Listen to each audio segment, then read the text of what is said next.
Let's go to Central Lobby in the building behind me and speak to Iain Duncan Smith. Hello to you, Mr. Duncan Smith. Thanks for joining us on the programme this afternoon. I believe that you didn't put a letter in last time when people like Jacob Rees-Mogg were trying to rally the troops.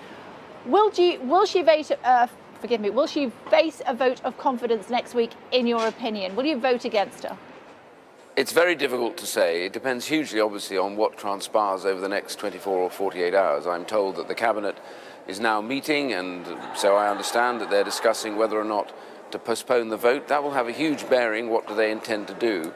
What is really in the focus of all my colleagues right now is the idea of whether or not the Prime Minister is going to undertake to go back to the EU and say simply, this treaty as it stands, with the withdrawal agreement, which will become an international treaty, cannot stand, will not pass Parliament, and therefore has to have major changes made to it, and they need to get on and do that. And if she undertakes to do that categorically, then I suspect people will let her. But if there is any humming, harming or games being played, then that may change the perspective, and colleagues will make their own decisions about that. But it's very important that the Prime Minister and the Cabinet now send a strong signal that they've listened, they've learned, they understand that this is simply not going to pass, and they're going to make major changes to the agreement, not to the future political declaration. You weren't listening to our Beth Rigby a little bit earlier on, were you, Mr. Duncan Smith? So I'll update you again. And what the latest situation is that let me update you if I may, and that is that Cabinet has broken up. My apologies and that they to have Beth. decided. I'll pass those on to her. Cabinet has broken up, and they are going to continue on with that vote on Tuesday, which she will undoubtedly lose. That's certainly the information that we are receiving. As a result, do you think that she should face a motion of confidence, and would you vote against her? Well, my colleagues certainly have already put letters in. I don't know whether others put letters in. I've always said that I'm in a peculiar position, having been a leader of the party. I know that some might think that's not peculiar, but I think it is. But my colleagues, I know a number of colleagues, will want to know why we're heading to a vote when they're going to lose that vote, and when the government will plunge itself after 3 defeats into yet another defeat, causing a certain amount of chaos to the idea of the government of this country. And I think it's very important for them to take stock right now about where they're going on this, that people will not accept modifications, will not accept marginal change. What they're after is, and particularly with the backstop, which will trap us and destroy the Union of the United Kingdom, they need to see that changed, and changed in the agreement. And so it depends really very much now on what the government has to say about what their plans are, particularly as and when they're defeated. So I think you'll find most colleagues, myself included, will wait and see until what happens on Tuesday evening and what the immediate response is from the government. What more does she need to do as far as the Northern Ireland backstop is concerned in order to get you on side?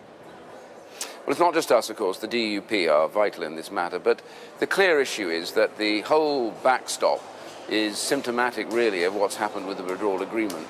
It is an agreement that traps us for the first time ever in a position where, in an international treaty, we cannot resile from that treaty just on our own decision. So we now rely on the European Union to agree with us. So as we go towards the backstop, all negotiations on future trade arrangements will in fact be hopeless, because they'll just wait till we get close and then strip us of all our decision making. So we have to say that all has to go and be replaced by simple open borders stuff, and there'll be other bits and pieces too. But the key thing is, in the withdrawal agreement, in the international treaty, changes must be made, not just in the political declarations. We're almost out of time, but I do want to put this to you. There's nothing that she can do, she would say, as a result of that. She's got what she can from Europe. Basically, you are just knitting by the guillotine. You're waiting for 7 o'clock on Tuesday to get rid of her. No, actually not. By the way, everybody would say that if they're presenting something to you, and so would the EU.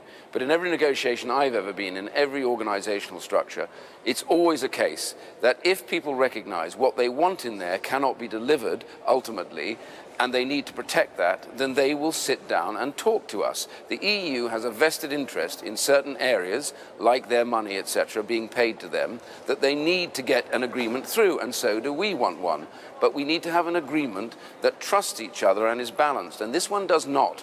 This is a one-way process, putting the United Kingdom in a legal trap. That's what the Attorney General said. And so we're simply saying to the Prime Minister, you know and we know that this is not in the best interest of the UK. Go back, tell them that, and say we need changes. And then, when they sit down and listen to you, get those changes made and come back. OK, for now, Iain Duncan Smith, thank you very much indeed.